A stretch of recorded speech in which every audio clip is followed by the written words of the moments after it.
100 minutes, அதாவது 1.5 மணித்தியாலம், கிட்டத்தட்ட 1.5 மணித்தியாலம் சேதுபதி அண்ணா அவர்கள் வந்து நின்று கொண்டு பேசியிருக்கேன். அதாவது ரஞ்சித் அவர்களோட மட்டும் பேசியிருக்காங்க. அப்படி அதாவது கட்டிங் எடிட் பண்ணி தான் வரும். ஸோ அந்த கட்டிங் எடிட் பண்ணி நம்ம பார்த்துட்டு கிட்டத்தட்ட 30 மினிட்ஸ் கிட்ட இருக்கு.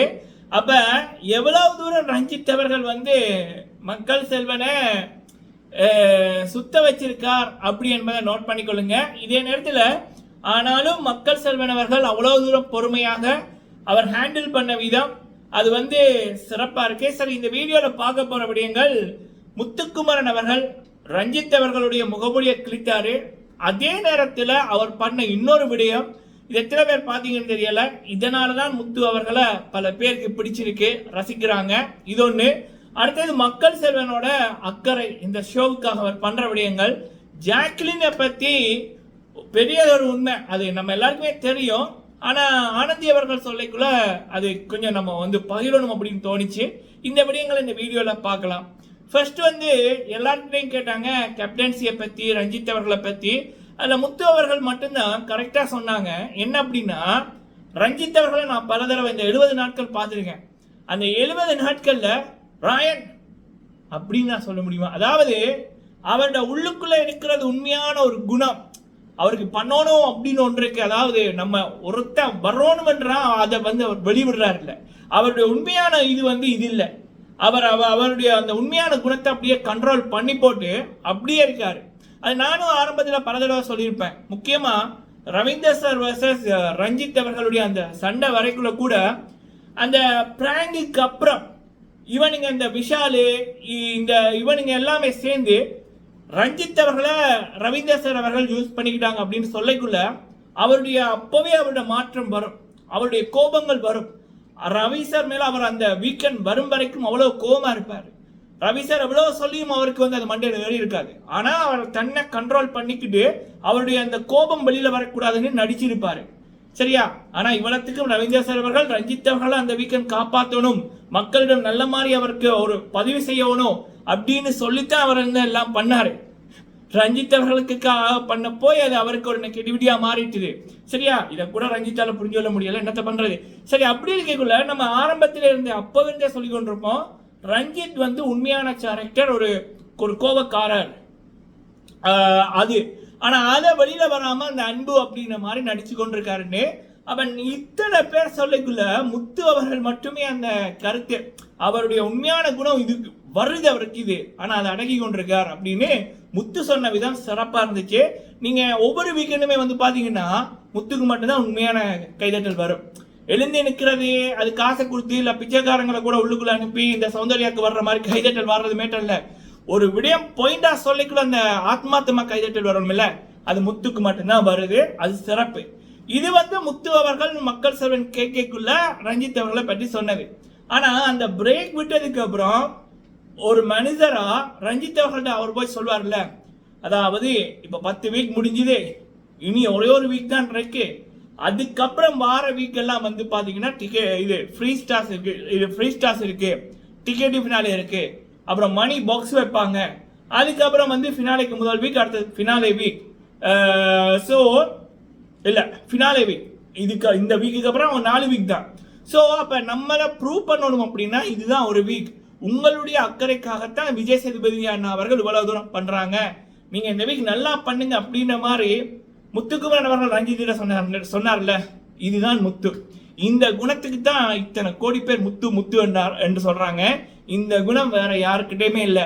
மீதி நபர்கள் எல்லாம் ஒருத்தன் அப்பாடா நோ அடிச்சிட்டோம், அவன் காலி, அவன் அடுத்த வீக் நல்லா பண்ண மாட்டான், அவனை அப்படியே வீழ்த்தோணும் நினைக்கக்குள்ள முத்து மட்டும்தான் அது எதிரியா இருந்தா கூட மோட்டிவேட் பண்ற ஒரே ஒரு போட்டியாளர். அதனாலதான் முத்துக்கு போல ஒரு ரசிகர் படை. சரி, அடுத்தது சேது அண்ணா அவர்களுடைய அர்ப்பணிப்பு. கண்டிப்பா இப்ப அருணுக்கு கூட அவர் வந்து அருண் பண்ண விடயத்துக்கு நான் சேது அண்ணா அவர்களுடைய இடத்துல இருந்திருந்தா கண்டிப்பா அந்த அருண் அர்ச்சனா பண்ண விடயங்களுக்கு நம்ம வந்து நீ எனக்கு பண்றியா அப்படின்ற மாதிரி நம்ம ரெக்கார்டை கொடுத்து வெளியில அனுப்பிடுவோம், இல்ல வச்சு செய்வோம். சரியா? இப்ப இவன் கமல்ஹாசன் அவர்களே அத்தனை பண்ணாரு. அப்ப நானும் அந்த இதுதான் இருக்கேன்.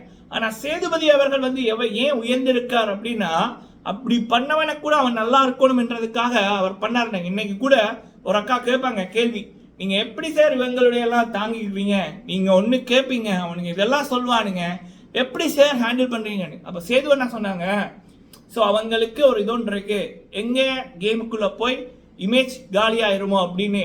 அப்ப நானும் அவங்களுடைய இதை வந்து கேர் பண்றேன், எல்லாரும் நல்லா பிளே பண்ணணும், அவங்க இறங்கி இதெல்லாம் கவலைப்படாம, இமேஜை பற்றி கவலைப்படாம நீங்க கேம்ல ஃபோக்கஸ் பண்ணுங்க அப்படி சேதுவண்ணா பதில் சொல்லைக்குள்ள அவர் வந்து அவங்களுடைய ஃபியூச்சர் மேல கேர் பண்றதை விட சேதுவண்ணா அவர்கள் அவங்க ஃபியூச்சர் மேல கேர் பண்றாங்க. அங்க நிற்கிறார் மக்கள் செல்வன். இப்படி விஜய் சேதுபதி அவர்கள் எல்லாத்திலையுமே உயர்ந்ததாக காணப்படுகிறாரு. The best host ever in Tamil Bigg Boss history Vijay Sethupathi, சிறப்பு. சரிங்களா? அது மட்டும் இல்லாம அவ்வளவு நேரம் ரஞ்சித் அவர்களை 1.5 மணி நேரம் ஹேண்டில் பண்ணதெல்லாம் நினைக்கிறேன் கமல்ஹாசன் அவர்களே ஓடிடுவாங்க, ஷோ முடிச்சுட்டு ஓடிடுவாங்க. இங்க நிற்கிறாரு சேது அண்ணா. ஓகே, அடுத்தது வந்து பாத்தீங்கன்னா இந்த பிக் பாஸ் ஃபன் அப்படின்னு ஒன்று நடந்துச்சு.